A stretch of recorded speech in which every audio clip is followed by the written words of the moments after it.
Hello, this is Doug Tidwell for CloudBees. Over the next few minutes, we'll be talking about CloudBees CI, which you may know as CloudBees Core. CloudBees CI delivers enterprise Jenkins at scale. We'll talk about some of the most common problems people have when they try to scale Jenkins, and we'll look at how CloudBees CI solves them. We'll start, though, with a few numbers, 3 goals, and 3 unpleasant truths. Our first number is 15. Jenkins is more than 15 years old. It is battle-tested. It is used every day by hundreds of thousands of people. For 10 of those years, CloudBees has been helping customers scale Jenkins and make the most of this technology. That large and active Jenkins community has created more than 1,600 plugins. That means if you need to integrate a tool with your build pipeline, there's probably an existing plugin that will do that for you. For CloudBees customers, there is the Cloudbees Assurance program, which ensures and reassures you that the most popular of those plugins are secure and stable and safe to use in your production environment. Our next number, and our very favorite, is the number 1. With more than 70% market share, Jenkins is the number 1 technology in the CI space. For the open source version of Jenkins, in addition to building CloudBees CI, CloudBees employees contribute more than 80% of the code changes to the open source Jenkins project. Let's talk about some of your goals. I'm going to guess these are your goals because they're pretty much everyone's goal. The first goal is innovation. We'll pretend that's a light bulb and not a mushroom. You want your employees to spend their time innovating as much as possible. The more time they spend on administrative tasks, the less time they can spend innovating and giving your company an advantage over the competition. Another important goal is eliminating risks. We'll use a shield with a check mark to represent lowered risk. That includes the risk of shipping buggy software. It also includes the risk of not adhering to rules and regulations and compliance issues that may be applicable to your organization. The last goal, again, one that we feel is common and non-controversial, is efficiency. We need to move faster than ever before. We need to do more with less. Our competition is doing that. You have to do that as well. We'll talk about these goals and how CloudBees CI can help you achieve them. Now for our 3 unpleasant truths. Our first unpleasant truth comes from our friends at Forrester. They have found that 48% of all organizations have more than 100 tools in their various tool chains. So if you look across the organization, there are lots of tools that have to work together to automate builds and deliver software. The next number is 73%, also from Forrester, and that's the percentage of companies and organizations that take more than 3 months to deliver software. If you look at testimonials from CloudBees customers, we'll talk about a couple in just a minute, you'll find that our customers have used CloudBees CI to go from delivering quarterly to monthly, weekly, daily, in some cases almost hourly, thanks to the efficiencies that CloudBees CI provides. Our last number, and to me the most troubling, is the number 80%. That's the percentage estimated by Gartner, the percentage of DevOps efforts that won't scale. That's because of a lack of collaboration, a lack of tools that help organizations share best practices across different teams. We'll talk more about that problem in just a minute as well. Now let's talk about how Jenkins tends to get started and the first problem with scalability people tend to run into. In your organization, you have a group of forward-thinking engineers. They put together a Jenkins server and start using DevOps best practices. That means they start shipping software that's of higher quality, and they're shipping it faster than ever before. The rest of the organization, of course, looks at this and says, we need a server too.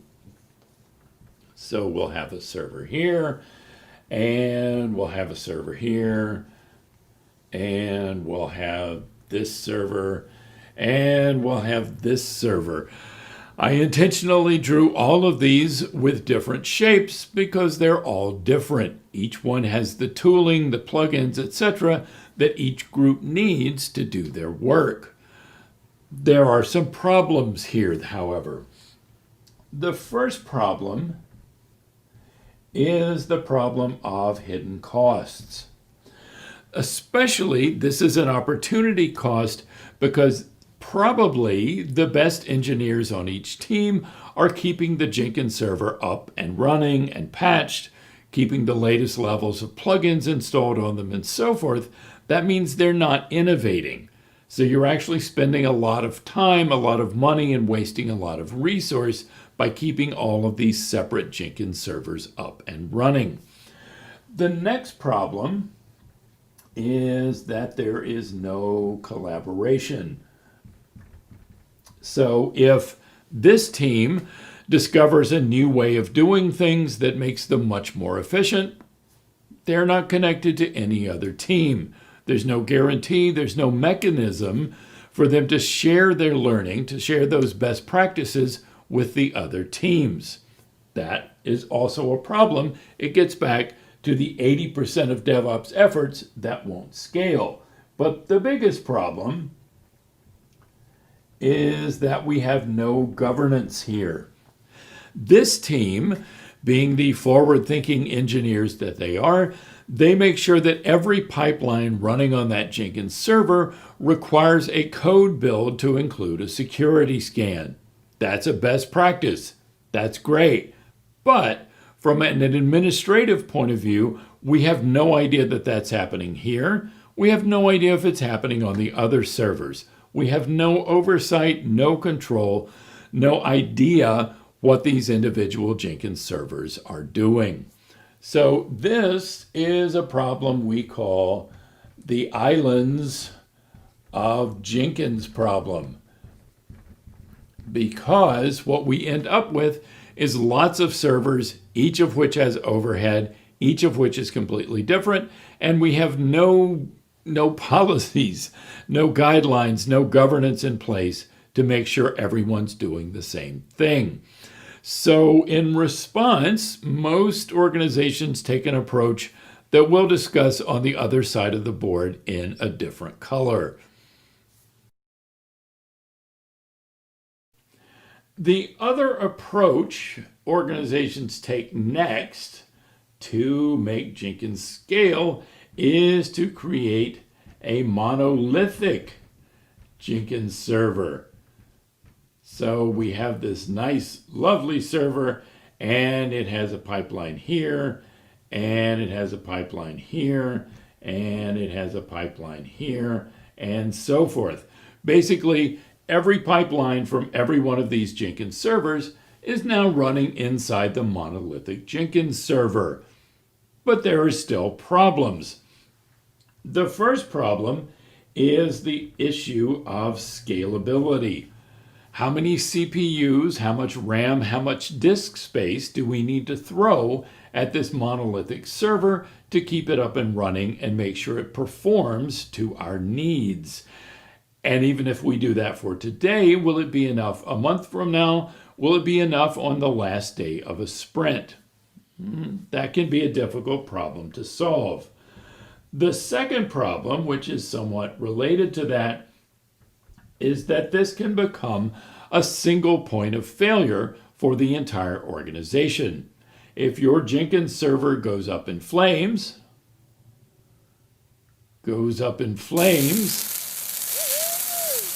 That was fun, wasn't it?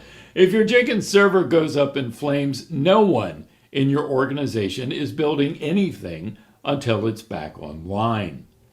The last problem, and the one you may not be able to solve, is the question of technical diversity.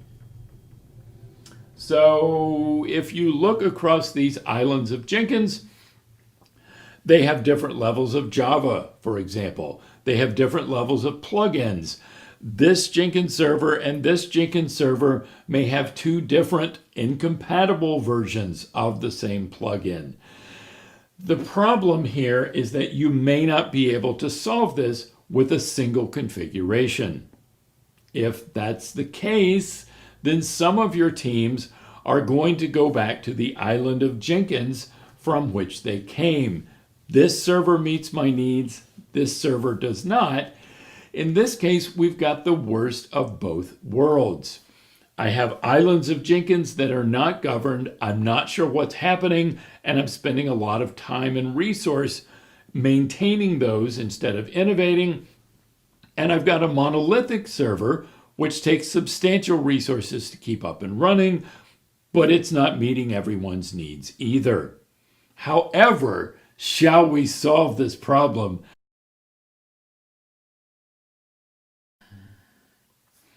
The answer to our scalability problems and governance issues is CloudBees CI, the reason that we're here.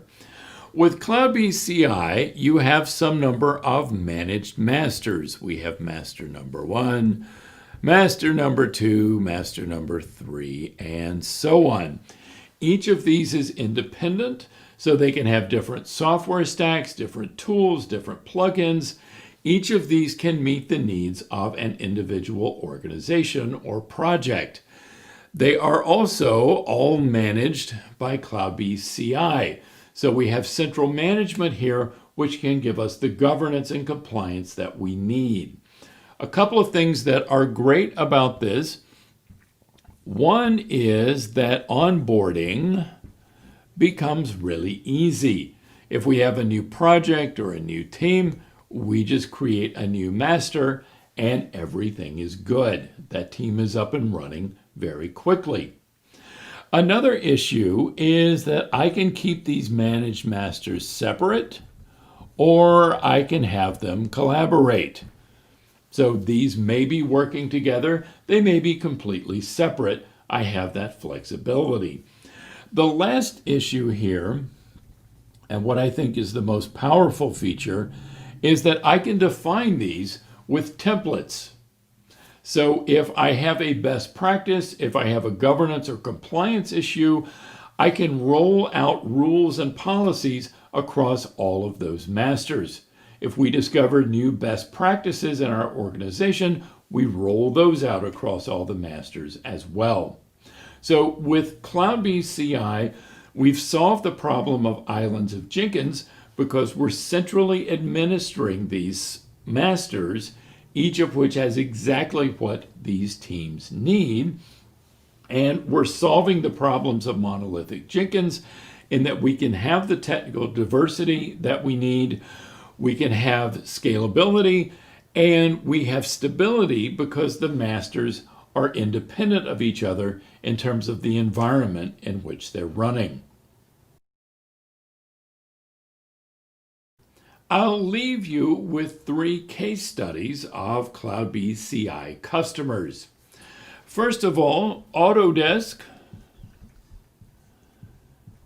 estimates that their developers, thanks to the automation features and team management features of CloudBees CI, are 10 times more productive. That allows them to deliver innovation instead of spending their time on mundane tasks. Secondly, at Sura, when we talk about reducing risk, their use of CloudBees CI led to a roughly 75% decrease in defects. That's amazing, and again, lowers risk by taking more and more defects out of the picture. And finally, at Centene, They worked with Cloudbees support and services to move from their islands of Jenkins to CloudBees CI. They estimate that it would take 5 to 10 engineers to maintain the islands of Jenkins they had before. Those engineers are now free to make the business more efficient. So CloudBees CI is a win for governance and control. It's a win for development teams that need to get up and running quickly. We encourage you to take a look at cloudbees.com to learn more about this product. Thanks for watching. For CloudBees, this is Doug Tidwell. Cheers.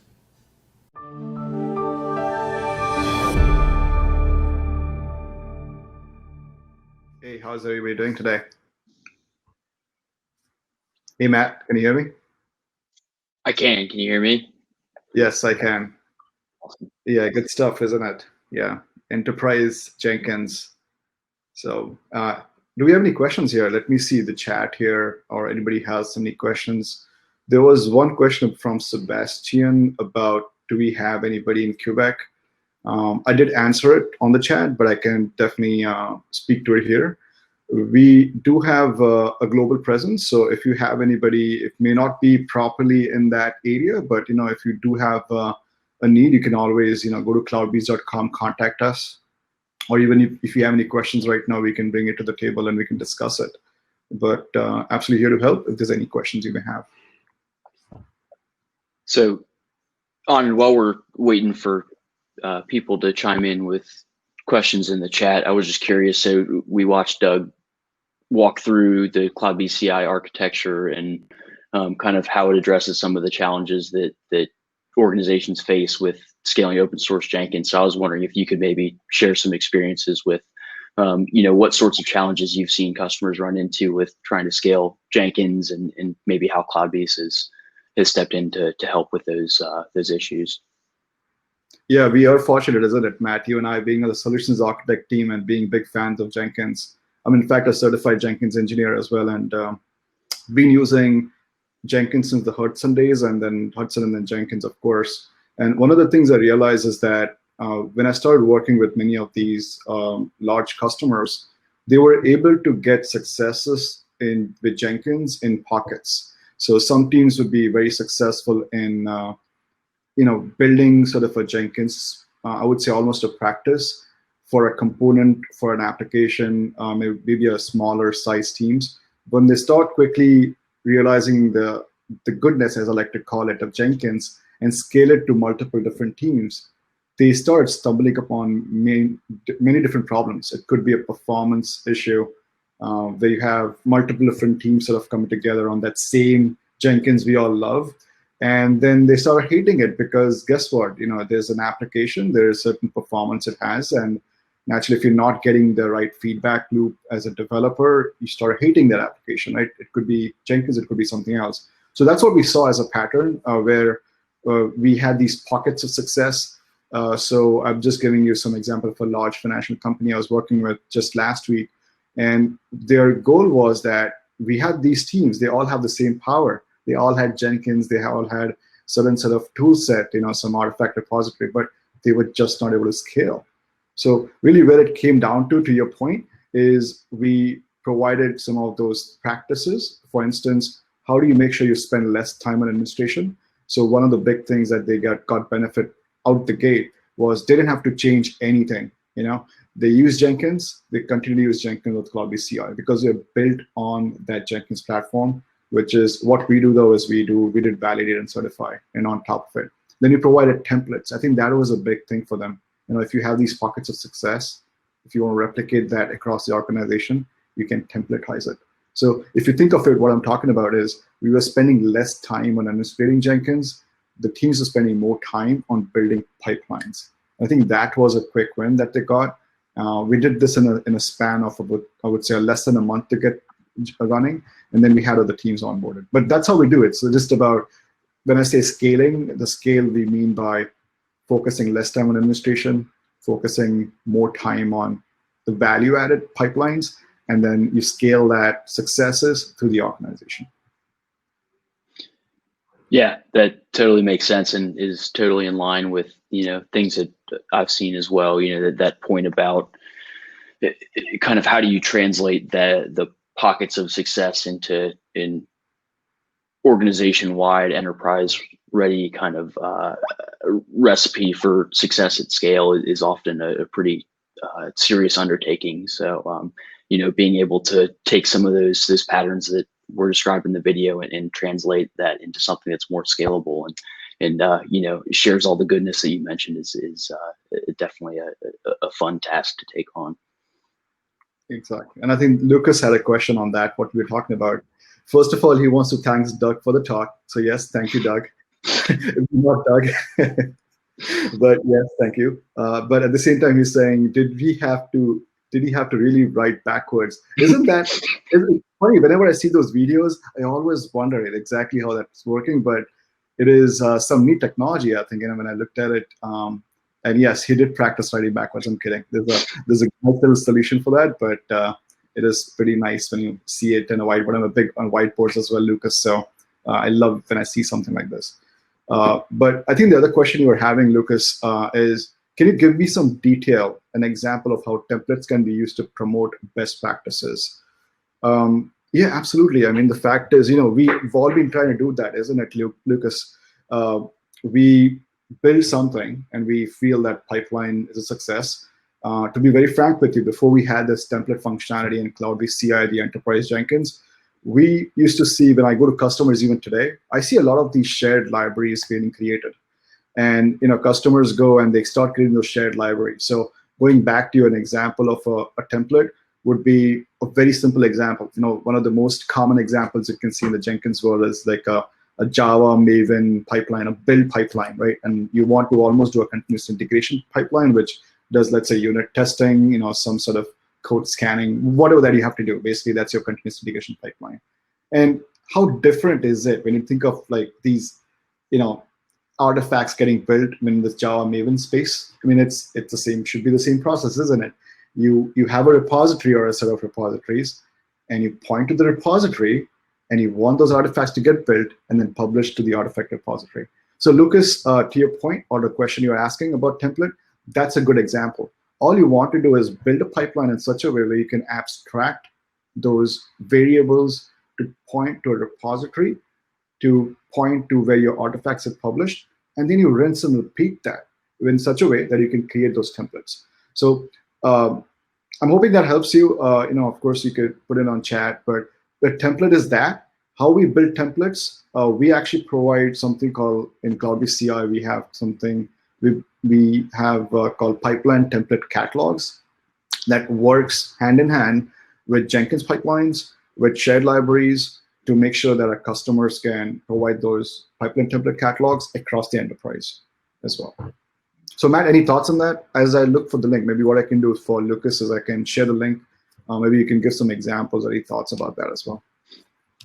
Yeah, I think that's a great summary that, as you start to build out your collection of pipelines, that patterns are going to start to emerge in your different project types and language types and et cetera, where it starts to make sense where you can capture those in a template that then just get parameterized as you share these across different instances. The other thing that I'll add there is I think of templates in kind of two different layers within CloudBees CI. So there's the job level templates, but also templates in the sense of setting up your Jenkins instances, your controllers. So there are also mechanisms within CloudBees CI that facilitate that. So being able to set up what sorts of plugins you want installed, what your system level configuration you want to be, being able to kind of set that up prior to provisioning is also something that we find a lot of customers are interested in and something that we work through frequently as well. Yeah, great point, Matt. Exactly. We cannot forget the controllers. In fact, speaking of controllers, as we all know, we are not calling the Jenkins masters anymore because of diversity reasons. As the community voted for it to be called controllers. So we at CloudBees also are at the forefront, make sure that we start actually practicing ourselves to call it controllers. So whenever, let's say, you hear me or Matt talking about Jenkins masters, In fact, it's Jenkins controllers going forward. So, but the fact is the same thing, as Matt said, is about as you think of templatizing your pipelines, think of almost templatizing and standardizing on your controllers as well. And then you can start really winning that game of spending less time on administration and more times on pipelines. Very good. Yeah, keep those questions coming. This is fun. I think we have a few minutes to go. It's about 4 or 5 minutes remaining. So Matt, you had some good questions. What else? What are the questions that sort of comes about? Any interesting engagements you had recently? Any customer scenarios? I mean, you are a Kubernetes administrator as well, right? Certified CKA, very sought after. So when you think of it this way, any recent engagements where customers are deploying Jenkins on Kubernetes and what the experience has been, and how we'd help them get the benefits of Kubernetes, but then scale? Yeah, absolutely. So it's definitely something that comes up pretty frequently, and one of the other aspects of this Cloudbees CI platform is its kind of hybrid nature and being able to bridge that gap between your more traditional VM-based Jenkins implementations and kind of moving forward into that cloud native Kubernetes-based type installation. So that sort of conversation is something that we have all the time, and can be a pretty fun exercise to look at, what is a customer's current approach to pipeline authoring, and how do we easily translate that to running on Kubernetes is with as minimal disruption as possible. So making sure that, there's no interruption in workloads, and that you're able to use the same labels, the same tools that you're calling from your pipelines, but starting to kind of embrace that paradigm shift where everything is now a container or a pod in Kubernetes. And of course, there are numerous different benefits that come from running your jobs in Jenkins, your jobs in Kubernetes, your controllers in Kubernetes. When you get that out of the box resiliency, you get your kind of self-healing capabilities, your ability to leverage the scalability of public cloud providers. So that's always a fun exercise to walk through, what does that current state look like, and what does that road look like to really kind of getting into that next generation data center idea of moving towards everything in Kubernetes and kind of embracing that approach. Yeah, I love it, Matt. I think that's really where I think Cloudbees as a partner shines with the customer. I feel is just imagine being in a Jenkins administrator shoes, and we have the complexities to deal with. There is of course, the pipeline development, there is the maintenance of the infrastructure, and then you have Kubernetes. And many times they may actually learn themselves, but then when you start combining those things, it becomes super complicated. But at the same time, you want to get the value from it. You want to get time to value in terms of ephemeral agents and cost savings and cloud native concepts. So I think one of the key things that Cloudbees CI provides that the customers tell me is that it's just a quick start. A quick start on multiple different platforms.